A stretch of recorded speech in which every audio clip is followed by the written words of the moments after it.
श्री राधे जय श्री राधे हरि ओम। कृष्णाय वासुदेवाय हरे परमात्मने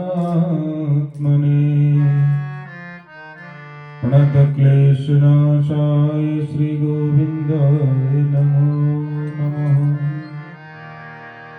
भक्त भक्ति भगवंत गुरु चतुर नाम वपु एक, तिनके पद बंधन किए नाशहि विघ्न अनेक। गुरुर्ब्रह्मा गुरुर्विष्णु गुरुर्देव महेश्वर, गुरु साक्षात् परब्रह्म तस्मै श्री गुरवे नमः।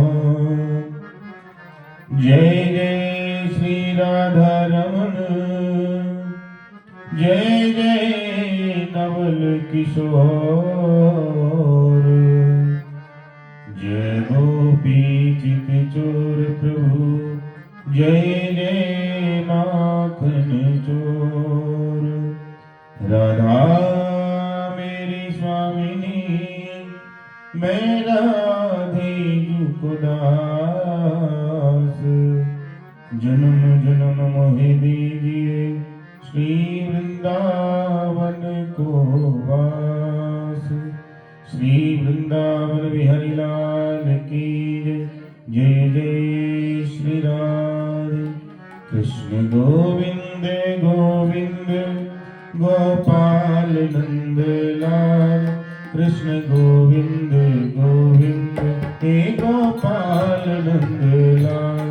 कृष्ण गोविंद गोविंद हे गोपाल नंद लाल, कृष्ण गोविंद गोविंद हे गोपाल नंद लाल।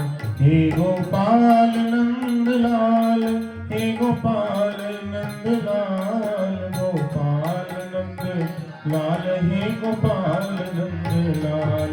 हे गोपाल नंद लाल, हे गोपाल नंद लाल, गोपाल नंद लाल, हे गोपाल नंद लाल।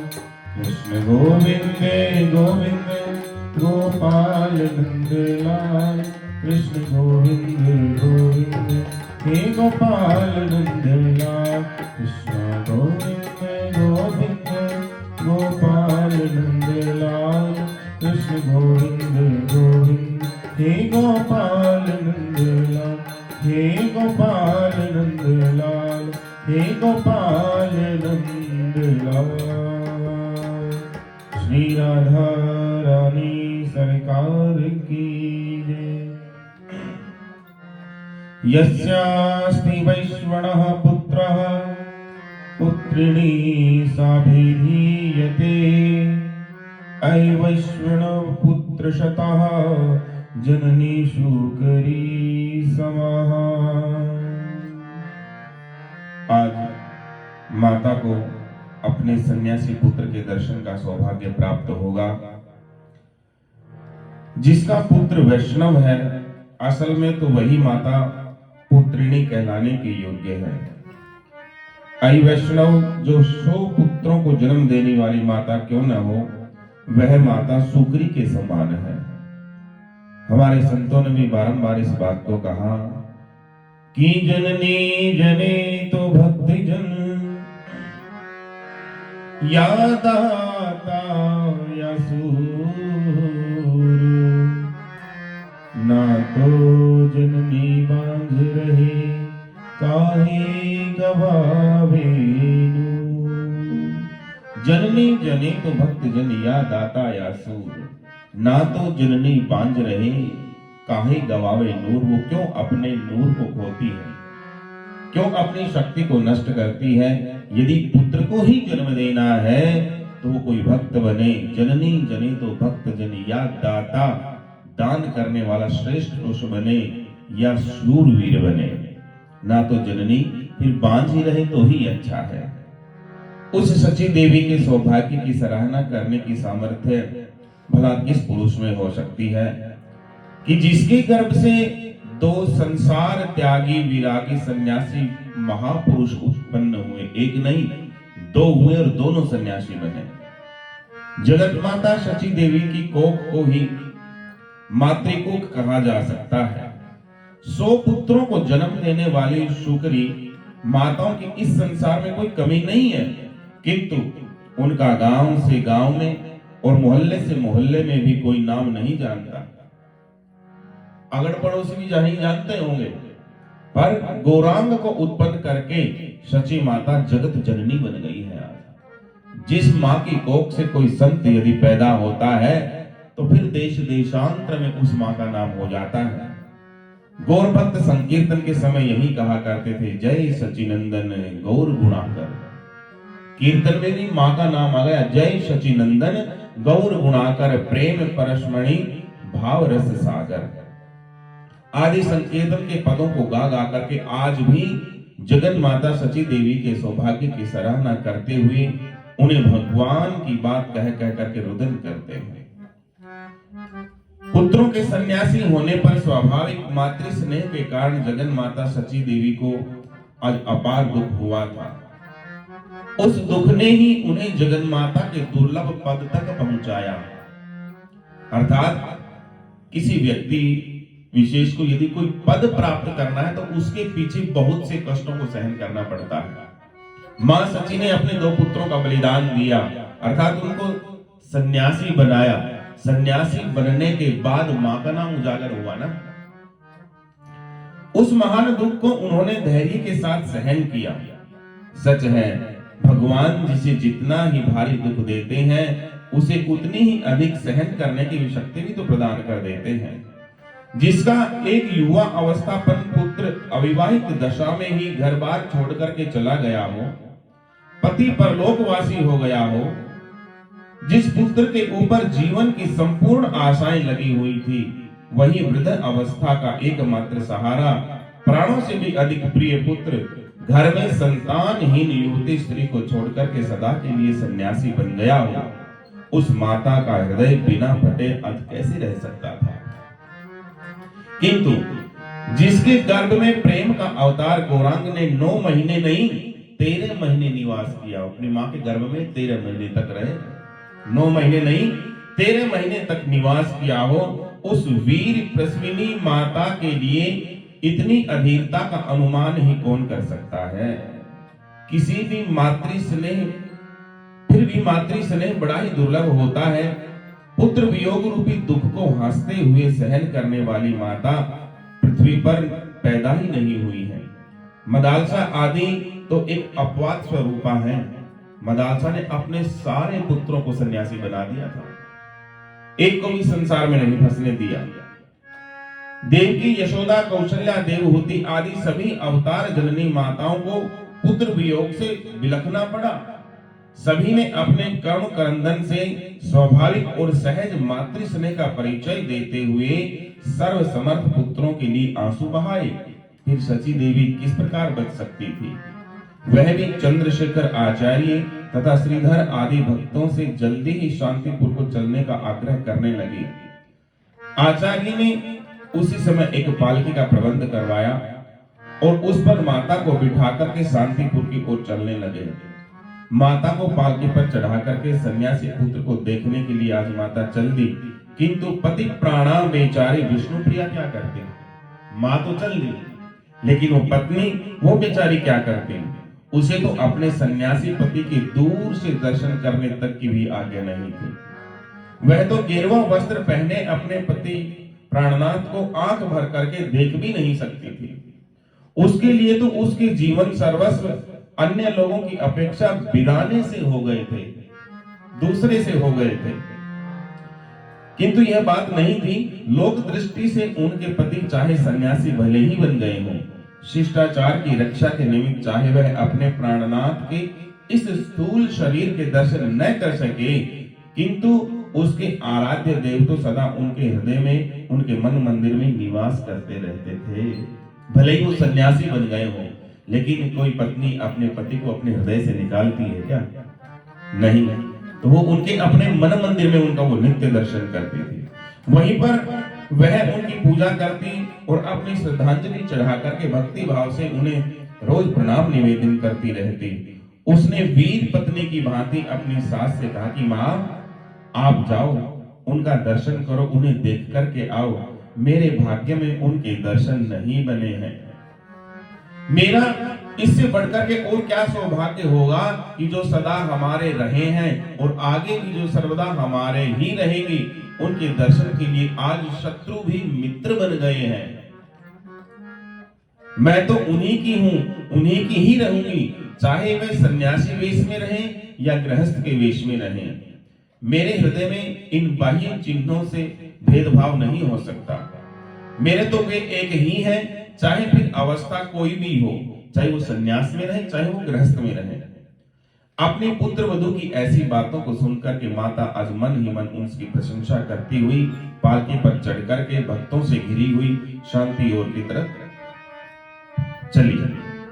इधर महाप्रभु के घर पहुंचते ही अद्वैताचार्य की धर्मपत्नी सीता देवी ने बात ही बात में भांति भांति के व्यंजन बना करके तैयार किए कि महाप्रभु आएंगे और प्रसाद पाएंगे। जितने व्यंजन उन्होंने बनाए थे उतने व्यंजनों को अनेकों स्त्रियां भी मिलकर के कई दिनों में भी नहीं बना सकती थी। उन्होंने अकेली ने इतने व्यंजन बनाए।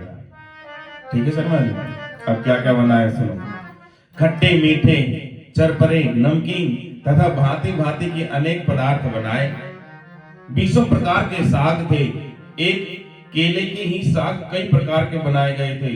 चावल की, मखानों की, रमा तोरई की और केले की और तिकुरई की कई प्रकार की तो खीर बनाई गई। मूंग के, उड़द के, घुइयां के और कई प्रकार के बड़े बनाए गए थे। कदुआ के, बथुआ के, पुदीना के, धनिया के और नुक्तियों के अलग अलग पात्रों में रायते सजाए हुए थे। भांति भांति की मिठाइयां बनाई गई थी। विविध प्रकार के अचार तथा मुरब्बे बनाए गए थे। बहुत बढ़िया चावल बनाए गए थे। मूंग, उड़द, अरहर, मोठ, चना आदि कई प्रकार की अलग अलग दालें बनाई गई थी। दही, चूरा, दूध चूरा, नारिकेल, दूध आदि विभिन्न प्रकार के द्रव्य तैयार किए गए थे। आचार्य ने 3 स्थानों में सभी पदार्थ सजाए और भगवान का भोग लगा करके प्रभु से भोजन करने की आज उन्होंने प्रार्थना की कि प्रभु आप आइए, प्रसाद पाइए। भगवान को पहले भोग लगा दिया गया। प्रभु के बैठने के लिए आचार्य ने 2 आसन लगाए और उन्हें हाथ पकड़ करके भोजन के लिए बिठाया। भांति भांति की इतनी सामग्रियों को देख करके प्रभु कहने लगे कि धन्य है, धन्य है जिनके घर में इतने सुंदर सुंदर पदार्थों का नित्य प्रति भगवान को भोग लगता हो। जिनके घर में इतने सुंदर सुंदर पदार्थों का नित्य प्रति भगवान को भोग लगता हो, उनकी चरण धूलि से पापी पुरुष भी पावन बन जाते हैं। ऐसे घर में व्यक्ति जाकर के। सीता माता तो साक्षात अन्नपूर्णा मातेश्वरी है, जिनके द्वार पर सदा शिव अपना खप्पर फैलाए भिक्षा के निमित्त खड़े रहते हैं। उनके लिए इतने व्यंजनों का बनाना कोई कठिन काम नहीं है। आचार्य देव ने कहा कि शिव भी विष्णु की शरण में गए, बिना अन्नपूर्णा को अगस्त के शाप से छुड़ाने में समर्थ नहीं है। फिर चाहे वे कितने भी अधिक व्यंजन बनाना क्यों नहीं जानती हो। इस विषय में कथा है। वैसे कथा ये है कि एक दिन अन्नपूर्णा माता पार्वती ने किसी व्रत का पारायण किया। उसके उपलक्ष्य में एक योग्य तपस्वी ब्राह्मण को भोजन कराना चाहती थी, तो उन्होंने अगस्त ऋषि को भोजन कराने का विचार किया और भगवान भोलेनाथ से कहा कि जाओ अगस्त ऋषि को लेकर के आओ, उनको प्रसाद पवाना है। भगवान शंकर ने कहा कि किसी और ब्राह्मण का चयन कर लो। अगस्त ऋषि का आपको पता नहीं है, उनकी जठराग्नि इतनी तेज है, इतनी तीव्र है, जैसे कोई दावाग्नि हो। जंगल में लगी हुई आग कई कई दिनों तक शांत नहीं होती, 6-6 महीने भी गुजर जाते हैं। कहने लगे किसी और को चुन लो, आपने व्रत का ही पारायण करना है तो अगस्त ऋषि को छोड़ो, किसी और का चयन कर लो। कहने लगे नहीं, मैंने अगस्त ऋषि जी का चयन किया है तो आप उन्हीं को बुला करके लाओ। भूत भावन कहने लगे कि मैं बुला तो लाऊंगा, आगे की स्थिति को जो भी होगी आप अपने आप निपट लेना, मुझसे मत कहना। कहने लगे ठीक है, आप इतना तो काम करो, बुला कर तो ला सकते हो। भोलेनाथ गए अगस्त ऋषि के पास, उनको निमंत्रण देकर के आए, वो आ गए साहब। अब जितना सामान सामग्री बनाई थी सब लपेट दी, और बनाई वो भी लपेट दी, और बनाई वो भी लपेट दी, और बनाई वो भी लपेट दी। अब सोचने लगे कि अब क्या करूं मैं, भोलेनाथ तो ठीक कह रहे थे। माता ने सोचा अब किसकी शरण में जाऊं। आखिर भोलेनाथ से प्रार्थना की, प्रभु ये क्या हो रहा है, इतनी बार भोजन बना चुकी हूं मैं, लेकिन सब कुछ मामला ही साफ है, तो खाए जा रहे हैं, खाए जा रहे हैं। भोले बाबा ने कहा, तो मैंने क्या कहा था, किसी और ब्राह्मण को बुला लो, किसी और कुमार को बुला लो, अगस्त ऋषि को मत बुलाओ, लेकिन तुमने तो मेरी एक न सुनी। तो अब देखो अब क्या समाधान हो सकता है। कहने लगे, प्रभु आप ही रक्षा कर सकते हैं, मेरा ये पारायण पूरा हो जाए, बस इतनी कृपा कर दो, कुछ तो उपाय निकालो। भोलेनाथ जी गए नारायण जी के पास, आइए स्वागत है। कहने लगे, प्रभु आए, एक विपदा में फंस गए। क्या हुआ? कहने लगे कि हमारी धर्मपत्नी एक पारायण कर रही थी व्रत का, और ब्राह्मण को जिमाने के लिए बुलाया, तो अगस्त ऋषि को बुला लिया, और मैंने काफी मना किया, वो मानी नहीं। तो वो तो खाए जा रहे हैं साहब, कई बार भोजन बना लिया, सब लपेट दिया, अब भी पेट भरा नहीं है उनका। तो अब क्या चाहते हो? कहने लगे, मैं आपको बुलाने के लिए आया हूं। कहने लगे, नहीं, मेरे को बुलाने आते तो पहले आते, भोजन करने के लिए तुमने अगस्त ऋषि को बुलाया, और समाधान निकालने के लिए मुझे बुला रहे हो। तो कहने लगे, बोलो आप प्रभु मेरे साथ चलो। तो भगवान नारायण उनके साथ आए, और जब साथ आए तो वो अगस्त ऋषि के पास में बैठ करके भोजन प्रसाद पाने लगे। अब पंगत का एक नियम होता है, पंगत का ये नियम है, यदि एक व्यक्ति उठ लिया तो दूसरे को उठना पड़ेगा। इसलिए कहते हैं कि सब जब पाले तो साथ उठना चाहिए, यदि एक उठ गया तो दूसरे को उठना पड़ेगा। अब अगस्त ऋषि तो साहब पहले ही लग रहे हैं काफी देर से। अब नारायण जी अब आए, बस थोड़ा सा उन्होंने प्रसाद ग्रहण किया, मानो पारायण तो तभी पूरा हो गया जब नारायण जी ने प्रसाद पा लिया, और उठ करके चलने लगे। उठ दिए अपने आसन से, जल ग्रहण किया और चलने लगे। अब नारायण जी उठ गए तो अगस्त ऋषि कैसे बैठे रह सकते हैं? वो उठे हैं तो नियम है पंगत का, उनको उठना पड़ेगा। वो उठ करके जब नारायण जी जाने लगे तो अगस्त ऋषि पीछे पीछे जाने लगे। कहने लगे, प्रभु जी आपने तो सारा मामला चौपट कर दिया, क्या हमें तो भूखा ही उठा दिया, मेरी तो भूख अभी शांति ही नहीं हुई थी, भूखा ही उठा दिया, थोड़ी देर तो रुक जाओ, पानी तो पी लेने दो मेरे को कम से कम। भगवान ने कहा कि नहीं, तेरे को पानी फिर कभी बाद में पिलाएगा। फिर अगस्त ऋषि पूरे समुद्र को पी गए थे। वो कथा फिर इसमें आकर के जुड़ती है। तो इस तरह से यहाँ पर भी मतलब इस कथा का विश्राम तो फिर यही हो जाता है, जब अगस्त ऋषि जब जाते हैं नारायण जी के साथ साथ, तो माता की संतुष्टि हो जाती है, माता का पारायण पूरा हो जाता है। तो यहाँ पर आज आपस में मजाक चल रहा है इनका।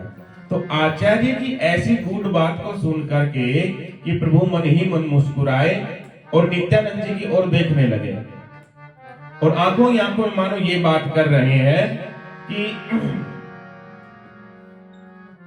यहाँ पर सीता देवी तो पार्वती हैं जिन्होंने भोजन बनाया, और आचार्य शिव रूप हैं। नित्यानंद जी को अगस्त बता करके आचार्य यहाँ पर विनोद कर रहे हैं। नित्यानंद जी को अगस्त ऋषि बता रहे, तुम तो खाए जा रहे हो, खाए जा रहे हो। तो यहाँ पर वो विनोद कर रहे हैं। महाप्रभु को विष्णु बता करके नित्यानंद जी के भय से उनको बचाना चाह रहे हैं यहाँ पर। तो आचार्य की ऐसी गूढ़ बातों को सुन करके प्रभु मन ही मन मुस्कुराए और नित्यानंद जी की ओर देखने लगे। नित्यानंद जी बालकों की तरह कहने लगे, इधर 8-10 दिन से ठीक से भोजन ही नहीं मिला, व्रत सा हो गया है, आज व्रत का खूब पारायण होगा, आचार्य महाराज जल्दी से क्यों नहीं लाते खाने के लिए। आचार्य ने कुछ हंसते हुए भांति भांति के पदार्थों को दोनों भाइयों के सामने रखा। प्रभु ने उनमें खट्टे मीठे चरपरे और अनेक प्रकार के मीठे और घृत में सने हुए पदार्थों को देख करके कहने लगे, आचार्य देव आप ही तो सोचें, इतने सुंदर सुंदर पदार्थों को खा करके सन्यासी अपने धर्म की रक्षा किस प्रकार कर सकता है। इतने सुंदर सुंदर पदार्थ बना दिए, भाई संत के लिए तो ये होता है जो मिल गया उधर पूर्ति के लिए खा लिया, और आपने इतने सुंदर सुंदर पदार्थ बना दिए, तो वो धर्म की रक्षा कैसे करेगा? वो तो नींद आएगी तो फिर सोएगा। क्या इन पदार्थों को खा करके सन्यासी अपनी इंद्रियों पर संयम कर सकेगा? आपने इतने पदार्थ क्यों बनाए? हंसते हुए आचार्य ने कहा कि आप जैसे सन्यासी हैं वो मुझे खूब अच्छी तरह से पता, मैं आपको अच्छी तरह जानता हूं आप कैसे सन्यासी हैं। मेरे सामने बहुत मत बनिएगा, आप चुपचाप जैसा मेरे घर में रूखा सूखा मुट्ठी भर अन्न है उसे आप ग्रहण कर लीजिएगा। ये आपस में विनोद चल रहा है। प्रभु ने कहा तब फिर आप भी हमारे साथ बैठकर के भोजन कीजिए। और आपने यह 10-10 आदमियों के खाने योग्य पदार्थ हम लोगों के सामने क्यों परोस दिए? इन्हें कौन खाएगा? हंसकर आचार्य ने कहा, जगन्नाथ जी में तो भक्तों के अर्पण की हुई भांति भांति के कई मन पदार्थों को अनेक बार आप उड़ा जाते हो, यहाँ इतना अन्न भी नहीं खा सकोगे क्या? जगन्नाथ जी की अपेक्षा तो ये 2 ग्रास भी नहीं है। प्रभु आचार्य की इस अतिथि से कुछ लज्जित से होते हुए कहने लगे, नहीं, सचमुच पदार्थ बहुत अधिक हैं, थोड़ा इनमें से निकाल लीजिए। सन्यासी को उच्छिष्ट छोड़ने का विधान नहीं है, यदि मुझे और आवश्यकता होगी तो मैं फिर बाद में ले लूंगा। प्रभु के अत्यंत आग्रह करने पर आचार्य उस आहार में से कुछ कम करने लगे। इतने में ही नित्यानंद जी बोल उठे, आप दोनों झगड़ा करते रहे, मेरी तो इन इतने सुंदर सुंदर व्यंजनों को देख करके लार टपक पड़ी है, मैं तो साफ खाता हूँ। यह देखो, यह एक लड्डू गपक, ये देखो रबड़ी, सड़पड़ सड़पड़ सड़पड़ करके सारी पी गए हैं। ऐसा कहते कहते हंसते हंसते वे रबड़ी और खीर को सबड़ने लगे। प्रभु ने भी भोजन करना आरंभ किया। प्रभु के पात्रों से जो वस्तु चुक जाती उसे उसी समय आचार्य उतनी ही मात्रा में फिर और परोस देते। प्रभु बहुत अधिक मना करते, किंतु आचार्य उनकी एक भी नहीं सुनते थे। इस प्रकार उनके सामने सब पदार्थ ज्यों के त्यों ही बने रहते और आचार्य उनसे पुनः खाने के लिए आग्रह करते। बीच बीच में आचार्य देव नित्यानंद से विनोद भी करते जाते। आचार्य देव कहने लगे, अवधूत महाराज, आपका पेट भर देना तो अत्यंत ही कठिन है, क्योंकि आप अगस्त जी से कुछ कम नहीं है, किंतु देखना उच्छिष्ट कुछ ना रह पाए, जूठन ना छोड़ना। नित्यानंद जी कहते, उच्छिष्ट क्यों रहेगा, परोसते जाओ। आज ही तो बहुत दिनों के बाद भोजन का सुयोग प्राप्त हुआ है, आज ही थोड़े उठ करके जाऊंगा मैं, आज तो खूब पेट भर करके मैं भोजन करूंगा। आचार्य बनावटी दीनता दिखा करके हाथ जोड़ते हुए, दया करो बाबा, आपका पेट भरना सहज काम नहीं है। मैं ठहरा ग्रामीण ब्राह्मण, मैं कहां से आपके लिए इतना अन्न लेकर के आऊंगा? मुट्ठी 2 मुट्ठी जो कुछ रूखा सूखा अन्न है उसे खा करके आप संतुष्ट हो जाइए। इस प्रकार आचार्य और नित्यानंद जी में परस्पर विनोद की बातें होती जा रही थी। प्रभु दोनों के प्रेम कलह को देख करके खूब हंसते जाते। इस प्रकार आचार्य देव की इच्छा के अनुसार प्रभु ने खूब पेट भर करके आज भोजन किया। नित्यानंद जी ने भी अन्य दिनों की अपेक्षा दुगना तिगुना आज भोजन किया और अंत में 1 मुट्ठी चावल अपनी थाली में से लेकर के आचार्य के ऊपर फेंकते हुए कहने लगे, लो, आपके ऊपर दया करके उठ पड़ता हूँ। वैसे पेट तो मेरा अभी भरा नहीं है, अपनी थाली के थोड़े से चावल बचे तो ऊपर फेंक दिए, कहने लोगो मैं उठता हूँ, वैसे पेट तो मेरा अभी भरा नहीं है। आचार्य ने कुछ बनावटी क्रोध करते हुए कहा, श्री विष्णु, यह आपने क्या किया? मेरा सभी धर्म कर्म नष्ट कर दिया। भला जिसके जाति कुल का कुछ भी पता न हो, ऐसे घर घर से मांगकर खाने वाले अवधूत के उच्छिष्ट अन्न का शरीर से स्पर्श हो गया है, अब इसका क्या प्रायश्चित किया जाए? आपके झूठे अन्न का मुझसे स्पर्श हो गया, इसका क्या प्रायश्चित किया जाए? नित्यानंद जी ने कहा, उच्छिष्ट स्पर्श से पाप नहीं हुआ है। ध्यान से सुनने वाली बात है, उच्छिष्ट स्पर्श से पाप नहीं हुआ है, विष्णु भगवान के प्रसाद में उच्छिष्ट भावना रखने से पाप जरूर हुआ है। सो इसका प्रायश्चित यही है कि 50 सन्यासी महात्माओं को आप भोजन कराइए और उनमें मैं भी शामिल रहूं। क्या उन्होंने अपना उच्छिष्ट उनके ऊपर डाला भोजन, ठीक है जी, तो वो कह रहे कि ये आपको पाप लगेगा। कहने लगे ये उच्छिष्ट पाप नहीं है, ये भगवान का प्रसाद जो बन गया, उस प्रसाद में आप उच्छिष्टता देख रहे हो, ये पाप है। हाँ, उसको प्रसाद नहीं देख रहे, वो उच्छिष्टता देख रहे हैं। आचार्य बनावटी आश्चर्य प्रकट करते हुए कहने लगे, ना बाबा, सन्यासियों से तो भगवान दूर ही रखे।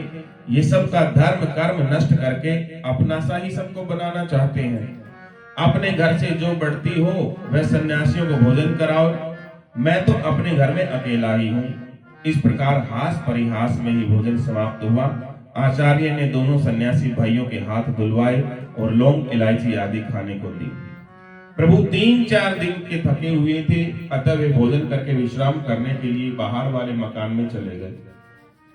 एक सुंदर तख्त पर आचार्य ने शीतल पाटी बिछा दी, उसके ऊपर अपना काषाय वस्त्र बिछा करके प्रभु आराम फरमाने लगे। आचार्य देव उनके चरणों को दबाने के लिए आगे बढ़े। आचार्य के हाथों से बलपूर्वक अपने चरणों को छुड़ाते हुए प्रभु ने कहा, आप मुझे इस प्रकार से लज्जित करेंगे तो मुझे बड़ा ही भारी दुख होगा। मैं तो आपके पुत्र अच्युत के समान हूँ, मुझे स्वयं आपके चरण दबाने चाहिए। अब आप हरिदास और मुकुंद दत्त आदि भक्तों को भोजन कराकर और आप स्वयं भी प्रसाद पा लीजिए, मेरे चरण न दबाएं। प्रभु की ऐसी आज्ञा पाकर के आचार्य घर के भीतर गए और सभी भक्तों को भोजन कराने के उपरांत उन्होंने स्वयं भी प्रसाद पाया और फिर प्रभु के समीप आकर के वो पुनः बैठ गए। तीसरे पहर अत्यधिक थक जाने के कारण प्रभु की कुछ आंखें झपकने लगी, थोड़ी थोड़ी उनको नींद आने लगी। सहसा उनके कानों में एक गगन भेदी हरिध्वनि सुनाई पड़ी। हरि शरणम हरि ओम ऐसे बोल रहे थे लोग। उस तुमुल ध्वनि के सुनते ही प्रभु चौंक पड़े और उठ गए। चारों ओर देखते हुए प्रभु आचार्य से पूछने लगे, आचार्य देव, ये इतनी बारी हरिध्वनि कहाँ से सुनाई पड़ रही है, कहाँ से आ रही है? आचार्य ने कहा, मालूम पड़ता है कि नवद्वीप से बहुत से भक्त प्रभु आपके दर्शनों के लिए आ रहे हैं। यह कहते कहते आचार्य बाहर निकल करके आकर के देखने लगे। थोड़ी देर में उन्होंने सामने से श्रीवास, निमाई, रमाई, पुंडरीक, विद्यानिधि, गंगादास, मुरारी गुप्त और शुक्लांबर, ब्रह्मचारी, बुद्धिमंत खानंद, आचार्य श्रीधर, विजय कृष्ण, वासुदेव, घोष, दामोदर, मुकुंद, संजय आदि भक्तों को ढोल करताल लिए हुए हरिध्वनि करते हुए आते दिखाई दिए। वो उन्होंने उल्लास के साथ जोरों से चिल्ला करके कहा, प्रभु सब के सब आ रहे हैं। मुझे लगता है कि कोई नवद्वीप में बाकी ही नहीं बचा होगा, पूरा नवद्वीप चल करके आ रहा है। बाकी कैसे बचे? जहां राजा वहां प्रजा। भक्त भगवान से अलग कैसे रह सकते हैं? आचार्य जी की ऐसी बात सुनकर के प्रभु जल्दी से बैठे थे, जैसे बैठे थे वैसे ही बाहर निकल आए। भक्तों को सामने से आते हुआ देख करके प्रभु उनकी ओर दौड़े। उस समय प्रभु प्रेम में ऐसे विभोर हो रहे थे कि उन्हें सामने ऊंचे चबूतरे का भी ध्यान नहीं रहा कि ऊंचे चबूतरे पे खड़े हैं। वे ऊपर से ही एकदम कूद पड़े। प्रभु को अपनी ओर आते देख करके भक्त वहीं से प्रभु को साष्टांग प्रणाम करने लगे। बहुत दूर तक भक्तों की बहुत लंबी लाइन दिखाई देती थी। प्रभु ने जल्दी से जाकर के सबको उठाया, किसी को तो गले से लगाया, किसी का स्पर्श किया, किसी का हाथ पकड़ा, किसी को स्वयं प्रणाम किया और किसी को खाली बस दृष्टि भर के देख लिया। इस प्रकार विविध प्रकार से प्रभु ने सभी को संतुष्ट कर दिया। प्रभु को सन्यासी वेश में सामने खड़े देख करके भक्त आनंद और दुख के कारण रुदन करने लगे। वे प्रभु के केश शून्य मस्तक को देख करके पछाड़ खा करके गिरने लगे कि कहां तो इतने लंबे लंबे घुंघराले सुंदर काले बाल थे और कहां अब सर मुंडवा लिया है। प्रभु श्रीवास पंडित का हाथ पकड़ते हुए आगे आगे चलने लगे। अद्वैताचार्य उनके पीछे थे। उनके पीछे सभी नवद्वीप के भक्त चलते जा रहे थे। प्रभु को आगे जाते देख करके चंद्रशेखर आचार्य ने आगे बढ़कर कहा, प्रभु सची माता भी आई हुई है। इतना सुनते ही प्रभु चौंक करके खड़े हो गए और संभ्रम के सहित पूछने लगे कि माता जी कहाँ है? आचार्य रत्न ने धीरे से कहा कि इस पास के नीम के समीप में एक पालकी रखी हुई है। इस बात को प्रभु ने सुनते ही प्रभु जल्दी से पीछे के लिए लौटे।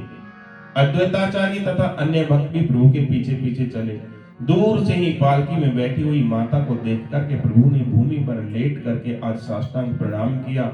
पुत्र वियोग से दुखी हुई वृद्धा माता ने पालकी में से उतर करके अपने सन्यासी पुत्र का आलिंगन किया और उनके केश शून्य मस्तक पर हाथ फिराती हुई कहने लगी, निमाई सन्यासी होकर के तुम मुझे प्रणाम करके और अधिक पाप का भागी बनाना चाहते हो। तूने जो किया सब अच्छा ही किया। अब तो मेरे घर रहने योग्य तो रहा नहीं, किंतु बेटा इस अपनी दुखिया बूढ़ी माता को एकदम भूल मत जाना। तू भी विश्वरूप की तरह निष्ठुर कहीं मत बन जाना। उसने तो जिस दिन से घर छोड़ा है आज तक सूरत ही नहीं दिखाई, पर तू ऐसा मत करना। इतना कहते माता अधीर होकर के गिर पड़ी। प्रभु भी अचेत होकर के माता की गोद में पड़ गए और छोटे बालक की भांति वो फूट फूट करके रोने लगे। रोते रोते कहने लगे, माँ मैं चाहे कैसा भी सन्यासी क्यों न हो जाऊं, तुम मेरी माता हो और मैं सदा तुम्हारा पुत्र ही बना रहूंगा। जननी मैं तुम्हारे ऋण से कभी उऋण नहीं हो सकता। माता मैंने जल्दी में बिना सोचे समझे ही संन्यास ग्रहण कर लिया है, फिर भी मैं तुझसे अलग नहीं होऊंगा। जहां तुम्हारी आज्ञा होगी मैं वहीं रहूंगा और वहीं करूंगा। प्रभु के ऐसे सांत्वना पूर्ण प्रेम वचनों को सुनकर के माता को कुछ संतोष हुआ। उन्होंने अपने आंचल से प्रभु के आंसुओं को पोंछा और उन्हें छोटे बच्चे की भांति पुचकारा और अपने हृदय से लगाया। अद्वैत आचार्य ने प्रभु से घर पर चलने की प्रार्थना की है। प्रभु खड़े हो गए और कहार पालकी उठा करके आचार्य के घर की ओर चलने लगे। महाप्रभु पालकी के पीछे पीछे चलने लगे। उनके पीछे बहुत से भक्त जोरों से संकीर्तन करते हुए चलने लगे। द्वार पर पहुंचकर आचार्य देव की धर्म पत्नी सीता देवी ने आगे बढ़कर के सची माता को पालकी से नीचे उतारा और अपने साथ उन्हें भीतर घर में लेकर के गई हैं। भक्त वृंद बाहर खड़े होकर के आज बड़े जोरों से संकीर्तन करने लगे। श्री वृंदावन बिहारी लाल की जय, जय श्री राधे श्याम, जय जय श्यामा, जय जय श्याम, जय जय श्री वृंदावन धाम, जय जय श्यामा, जय जय श्याम, जय जय श्री वृंदावन धाम। पावन राधे तेरो नाम, पावन राधे तेरो नाम, पावन श्री वृंदावन धाम, पावन श्री वृंदावन धाम। जय जय श्यामा, जय जय श्याम, जय जय श्री वृंदावन धाम, जय जय श्यामा, जय जय श्याम, जय जय श्री वृंदावन धाम। मेरी श्यामा मेरो श्याम, मेरी श्यामा मेरो श्याम, मेरो श्री वृंदावन धाम, मेरो श्री वृंदावन धाम। जय जय श्यामा, जय जय श्याम, जय जय श्री वृंदावन धाम, जय जय श्यामा, जय जय श्याम, जय जय श्री वृंदावन।